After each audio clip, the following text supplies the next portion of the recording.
I'm going to keep this shorter today, just so that the people who are here can have plenty of time as much time as you need to do your retake. And Sam, you missed yesterday retaking the test. You can retake any part of the test today, and if you don't have time, we'll figure something out. So, two of the vectors, A, B, and C, add up to the third vector.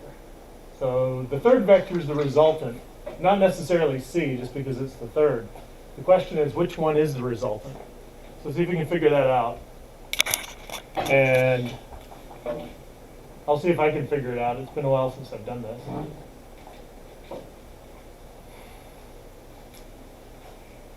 what rules can we try to apply? The result, so head to tail, head to tail addition. When you're adding vectors, you add them, like this is a vector and this is another vector.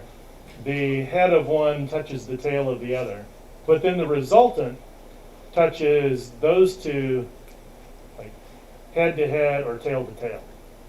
So as long as the two components are head to tail and the resultant is touching those head to head on one and tail to tail on the other, we're all good. So you just have to imagine how you could move those around so that you could get two of them head to tail, and then the third one touching the other two, tail to tail and head to head. And for some reason, everything shifted way over there. No, I can't read. Oh, now you can't read it? Let me zoom out so we can see it all. So I'll give you a little more time to think about that before I reveal the answer. I think I'm going to freeze this and then turn the camera on for the other people.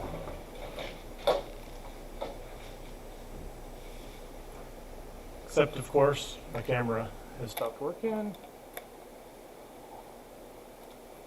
Sorry, blue people. All right. So, got to do it again. I keep forgetting.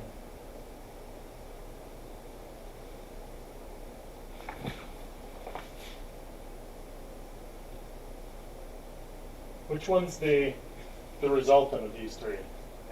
A. Yeah. So if I take this one and just shift it over a little bit, keep the orientation the same. So there's B. So B, the head of B is at the tail of C, and then if I take A and put it right there, that works. So the resultant really is just substituting. So the two head to tail vectors, they form this crooked path that takes me from this tail to this head, and the resultant is just a substitution that's just a straight path saying, instead of talking about a force this way and a force that way, let's just roll them into one force going like that. Second question, I've got point D on this line. If I want to draw, and this is some object, it's moving like this is its path. If I want to draw the velocity vector and the x component of the velocity vector and the y component of the velocity vector right here and do it properly, how do I do it? So think about it for a second. I just want to draw basically V, Vx, and Vy. So these two component vectors could be resolved into one velocity vector. What would I need to know to get started? So I need to know at least one of them. I could do it with any one. I could do it with Vy, or Vx, or V. So I'll do it with just V first. When I draw V, there's a specific way I need to draw it. There's one thing I have to do when I draw V. What's that? What do I know from this? The length of it or the direction of it? Direction. And what will the direction be? When I draw my arrow, I'm going to start it right there. It'll be tangent to this path. So something like right there. It's the instantaneous direction that it's going. If I had drawn it right here, it'd be like this. If I drew it right here, it'd be like that. If I drew it right here, it'd be like this, like this, like this. It's the direction it's going at any one moment, which would just be an arrow tangent to the path. I don't know how long it is. There's no way to know that unless I'm given the magnitude and told what each inch on here represents. So let's say I do that. Then the x and y, they're pretty easy. The x just needs to go over until I'm directly under this. So this is v, this is vx, and that would be vy. And it might, instead of drawing it with the head to tail method, it might look a little more sensible and be a little more useful if I draw it like this. So visually, this kind of looks like, this is the way it's actually going. In the x dimension, it's going this way. In the y dimension, it's going that way. That fast, this fast. So either way is okay. It just sort of looks a little bit better this way. Now, what if I only had the x? How would I know how to draw y and v? I would do a tangent line still. So I know v is somewhere along here, but how long do I draw v? Anybody at home know? Who's that? Claire. How do I know how long to draw that? To the point where VX would meet with it. So I'm seeing your hand do this. You mean if I draw like this? Yeah, and then it would go to that point. Yeah. Where that arrow. And then it would be like this. So Vx and Vy added together have to give me V. And if I know this is X is this long, and I know the direction of Y, then I just keep drawing Y up until I intersect the potential lengths of V, and that's how it goes. And then the third way to do this is if I know Vy to begin with, let's just say Vy is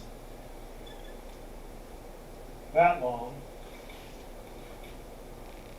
Now, how do I draw Vx and V? Pretty much the same as what I did last time. Which one should I do first, V or Vx? V. So I don't know how long it is, but I know the direction. It's going to go somewhere along here. And how do I know how long to make it? I should go straight over here, perpendicular to Vy. That's Vx, so this would be V. All right, that's it. There are two things to do today that I want to make sure we get through. One is to go over the homework, which was Mr. Pennington's practice test, multiple choice.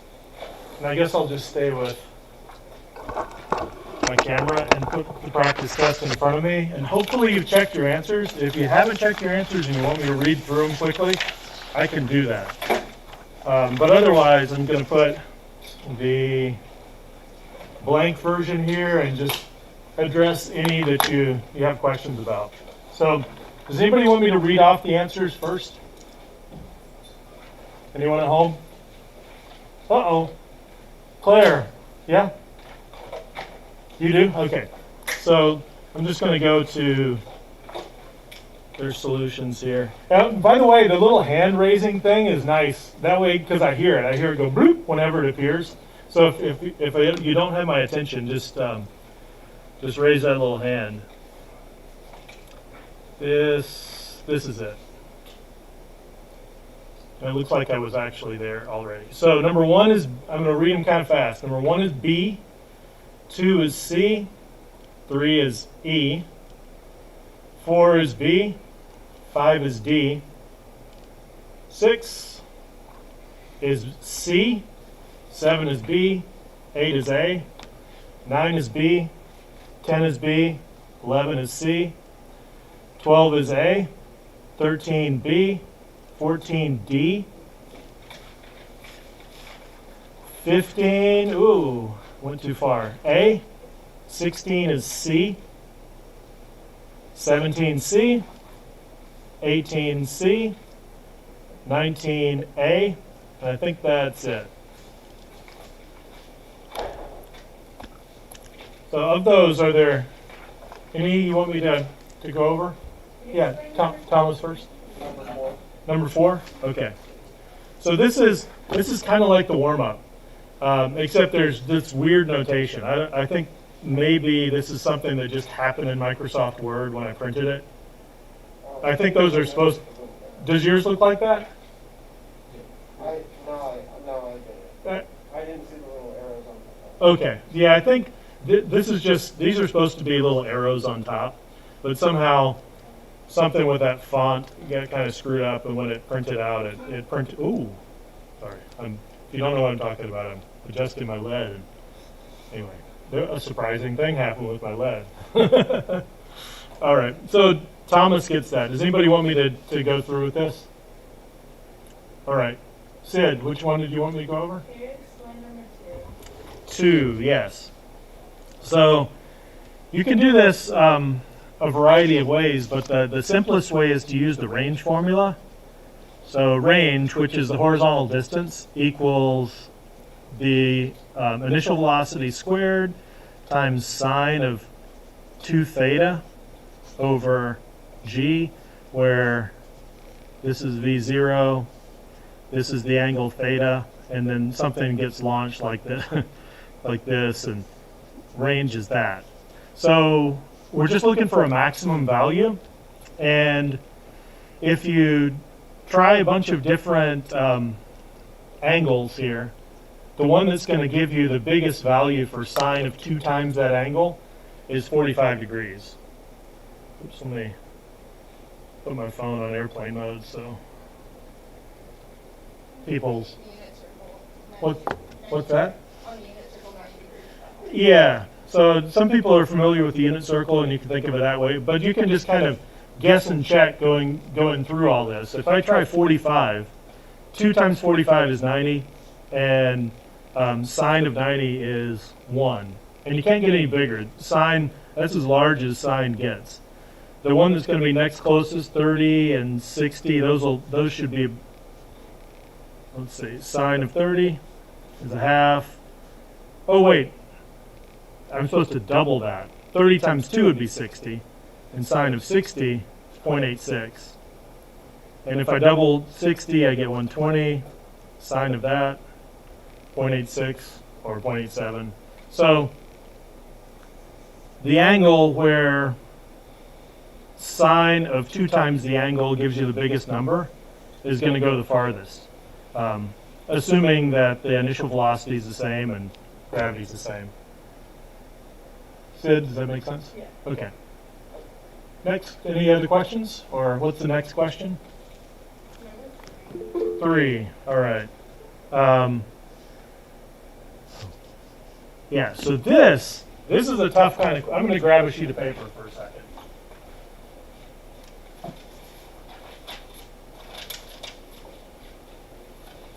Guess I should have said I'm going to grab it, and I'll be back in a second. I'm going to grab it for, well, I did grab it for about a second.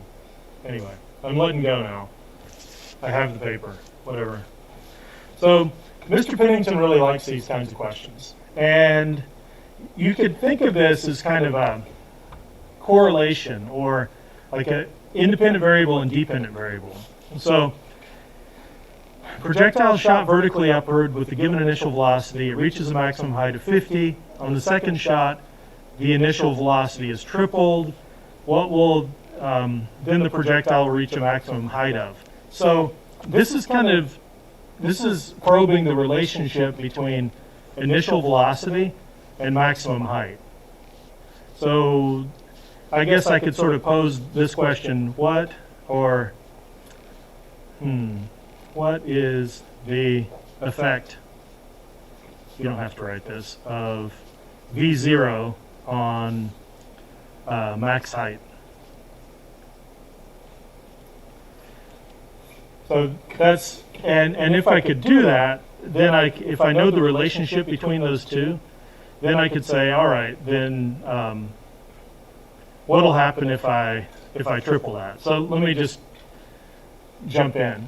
I'm going to do it the Mr. Pennington way, and then I'm going to do it a more concrete way. And a lot of people like the concrete way, but I'll show you the Mr. Pennington way. So what I want to do is write an equation for height.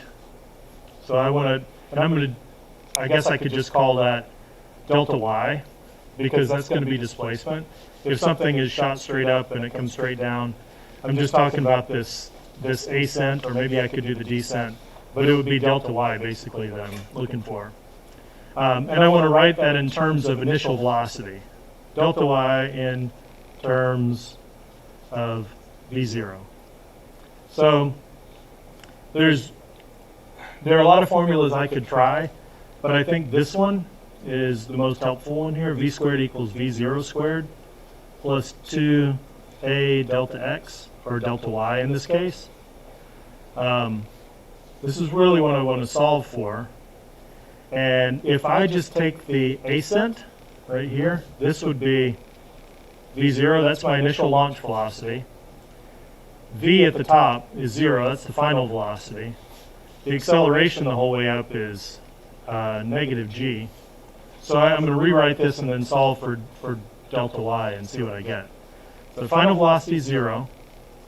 v0 squared plus 2, instead of a, the acceleration is negative g delta y. And now I'm going to subtract this from both sides. Negative v0 squared equals negative 2g delta y. Now I'm going to divide both sides by negative 2g, and I get v0 squared over 2g equals delta y. So the height of this is dependent on the initial velocity in this way.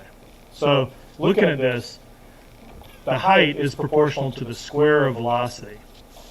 So if I triple the initial velocity, instead of just putting in v0, if I put in 3v0 and then I square it, what am I going to have here? I'm going to have 9 times as much as I had before. So you could think of this as an equation for the original height, but this would be the height if I instead put in 3v0. And that would be 9v0 squared over 2g. And I'll just call this y prime. So this is what the new height would be. So basically I figured out that by tripling the initial velocity, I multiply the height by 9. And that means if the height's 50 to begin with, it's going to be 9 times that, so it's going to be 450.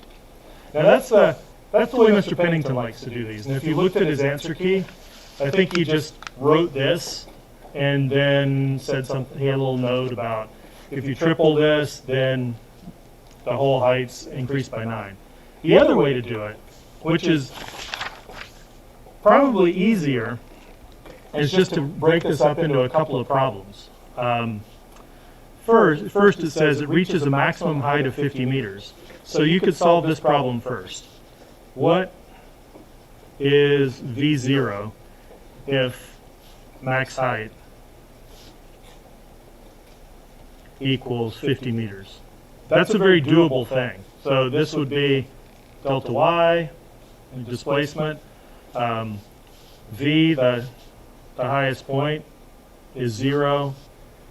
You could end up solving this and you could find V0. And then the second part, you just triple V0 from number 1 and find the new max height. So that's one way to do it. That's a much more concrete way to do it. Just break it into 2 problems, say, okay, the first shot it went this high, so what was the initial velocity? Find that initial velocity. Once you find it, triple it, and then solve the second problem of if you have that new velocity, how high is it going to go? And you'll get 450 that way too. Either way, those are Those give people a really hard time. They're a lot of work for a short little multiple choice problem. Other questions?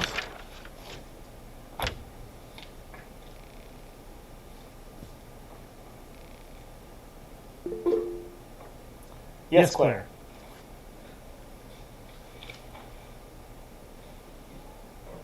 Claire?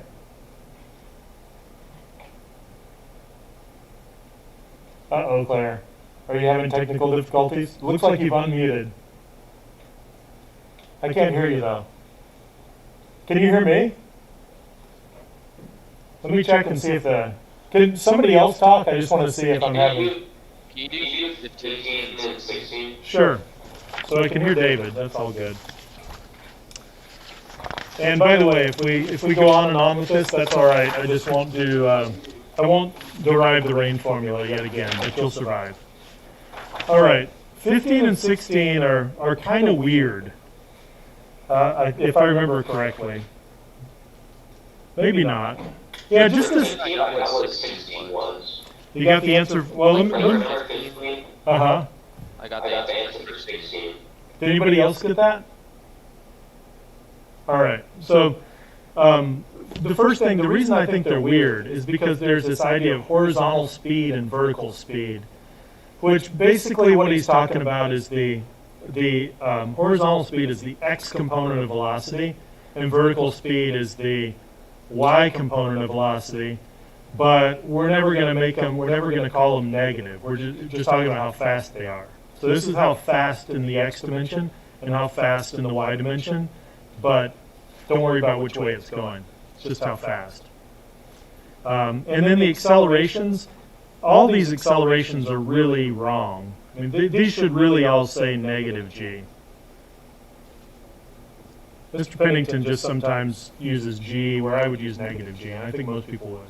All right, so this rock is thrown at this angle. It goes, and it looks like it goes past its starting elevation and keeps going down. But the first question is just asking about point P. And an important thing to remember is that if I'm going to draw the component vectors like this in sort of parallelogram fashion, this would be the y component, or v0y, and then this is the x component, v0x. And I'll make a bigger version of that. You can draw a parallelogram like this, or a rectangle in this case, and v0x or v0y is like that, v0x is like this, and then this is v. So this is going to be the same the whole time. There's no acceleration in the x dimension, so that's always going to be the same. I'm just going to call it vx because I don't want to put a v0x in there, and that's not going to change.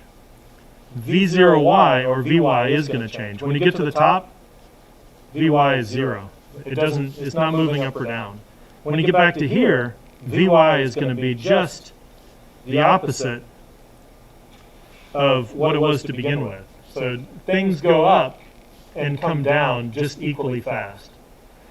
So speed-wise, this and this, they're going the same speed. They're just going opposite directions. And here, this vy is going to be bigger. All right, so let me deal with the possibilities. Which one describes the horizontal and vertical speeds at point P? So first, point P, the horizontal speed, is going to be the same as it was to begin with. And I guess that's going to be this, and this is v cosine theta. So v cosine theta gives us v0x. And while I'm at it, v sine theta gives us y, the initial y velocity. So everywhere on here, the value of the x is going to be v cosine theta. So for horizontal speed, I can rule out that one and that one. v0 cosine theta, so it's one of those three. Vertical speed, it doesn't have any vertical speed when it gets here. There is no y component, so I can rule out this one. So this is not it. So that leaves me a couple of choices here, and that brings it down to acceleration. So the acceleration there is always going to be negative g.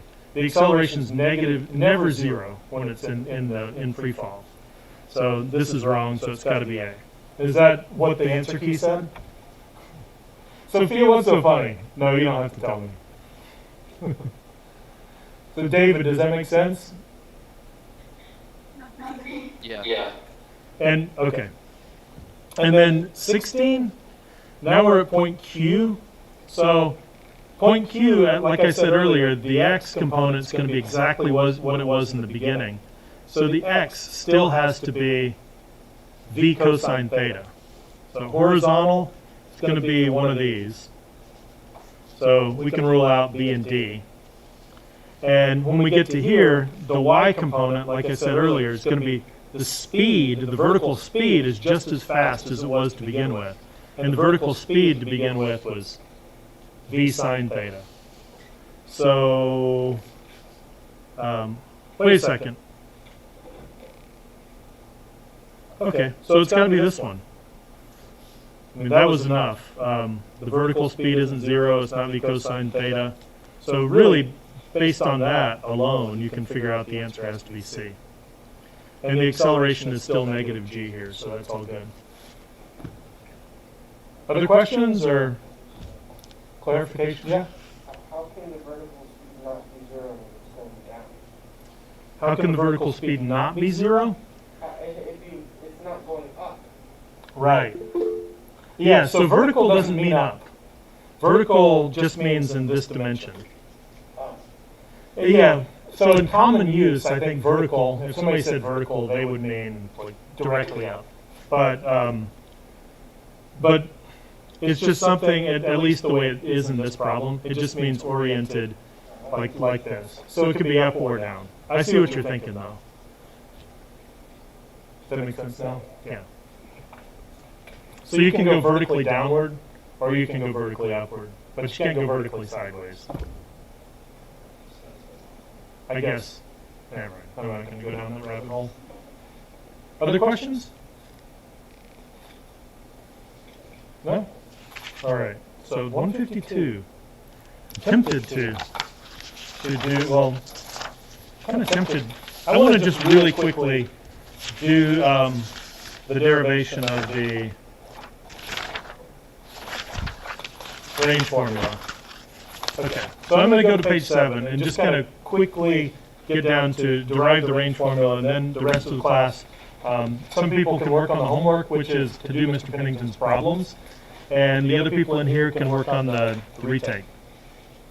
All right, so in the interest of time, I don't really need number 8, so I'm going to be skipping number 8 here.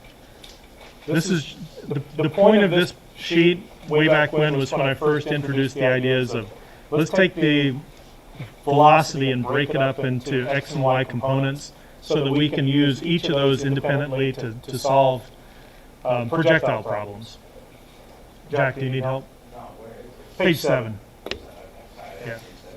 No, I might have, just quickly. So what I'm going to do here is, I think this will be good for you just to think through this with me, but partly to show you where the range formula comes from. So number 7, which component vector determines the time that a projectile remains in flight? So is it going to be the x component or the y component? Which one? Somebody raised a hand there. Who raised it? Jack Canizaro. Which one is it? Y. It's the y component. So how fast something goes horizontally has no bearing. That's like the old thing where I said if I shoot a gun, oops, I'm aiming at Sid. So I shoot a gun next to Sid. If I shoot a gun totally horizontally and at the same time that the bullet comes out of the barrel, I drop a bullet from the same height, they're going to hit the floor at the same time. It doesn't matter whether it's moving that way or not moving that way or moving fast or moving slowly. This and this are happening independently. So if you want to know how high something goes, it doesn't matter how fast it's moving sideways. What matters is the vertical. So the answer is V0y. Derive an equation for time aloft. So I just want to basically figure out how long something's going to stay in the air. like I did before, except I'm going to be throwing some trig in at the end so that I can use that when I get down here to the range formula. So if I have something that goes way up and way down, this is the initial velocity. I don't know what it is. And this is the final velocity. I don't know what it is, but what's the relationship between the two? They're the same speed, but they're not the same velocity.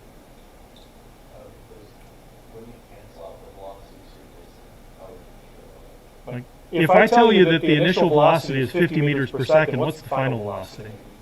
Negative. So they're equal but negatives, opposite sign from one another. Delta t is what I'm looking for here, and I have the acceleration equals negative g. So I can use the formula v equals v0 plus at to get time. And instead of writing it this way, I'm going to substitute in for v, I'm going to call it negative v0. Negative v0 equals v0 plus, and instead of a, I'm going to write negative g times t. So I'll subtract a v0 from both sides, so I get negative 2v0 over here, and I have negative gt over there. Now I'm going to divide both sides by negative g, and I get 2v0 over g equals t. So that's the time. But that would be if the velocity was totally vertical. So instead of v0, I'm going to write the trig kind of version of v0y. So instead of that, I'm going to call it 2 times the real v0, this v0, times sine of theta, which is v0y. I'm going to change this to v0y, sine over g. So if I have something that's launched at some angle theta like this, with an initial velocity, the time that it stays in the air is this. It's 2v0 sine theta over g. All right. So number 9 is asking me for an equation for the x displacement of the projectile during this, with the same starting and ending height. So this would be something that's launched like this, but it's got a symmetric flight, so it's going like this. And I'm trying to find this distance, and this distance is the range. And this is v0, and this is theta. So I've already got the time. I know how long that's going to stay in the air. It's 2v0 sine theta over g. How do I get the total distance now that I have the time?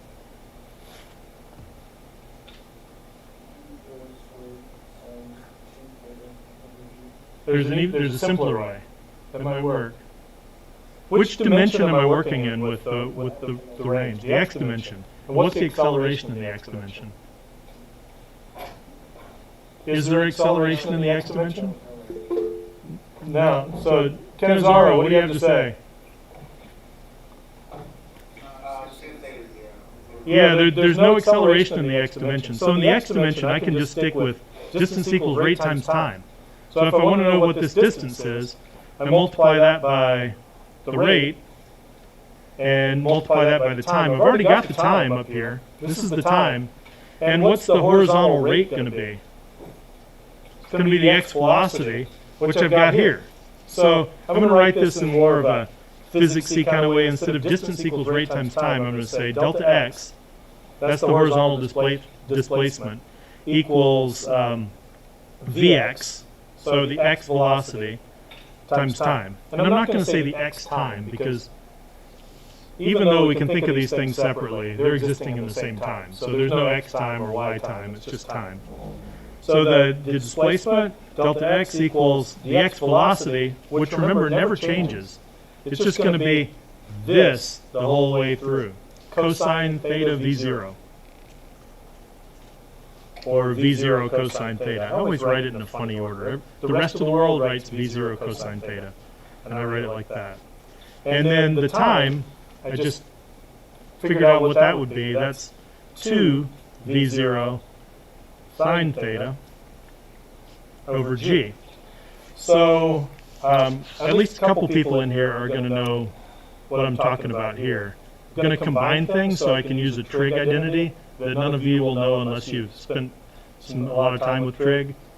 So I've got a v0 here and a 2 and a v0 there, so I'm going to kind of factor out 2v0, or sorry, I'm going to factor out a v0 squared,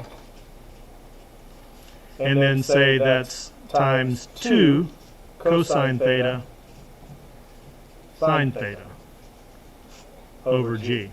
So there's a trig identity for this. 2 cosine theta sine theta.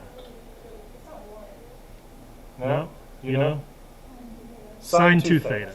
So this simplifies this whole thing, and I can say delta x equals v0 squared, and 2 cosine theta sine theta, you'll learn when you do more trig, is just sine of 2 theta over g. And that's the range formula. Is that what you said? Yeah. So anyway, but that was what I was deriving. So you were just telling me, like, let's write down the answer. But that's how you get to the answer. So it's just rate times time, where the rate is the x velocity and the time you have to figure out using the y velocity. All right. Speaking of time, I've taken enough of your time. So everybody who's at home, start working on the problem section of Mr. Pennington's practice test. And I've got, on my website, I think I've got the questions. Yeah. And then I've got the solutions. And then I've got a couple of videos, too, that I made for different parts of those. Anybody at home have any questions before we sign off?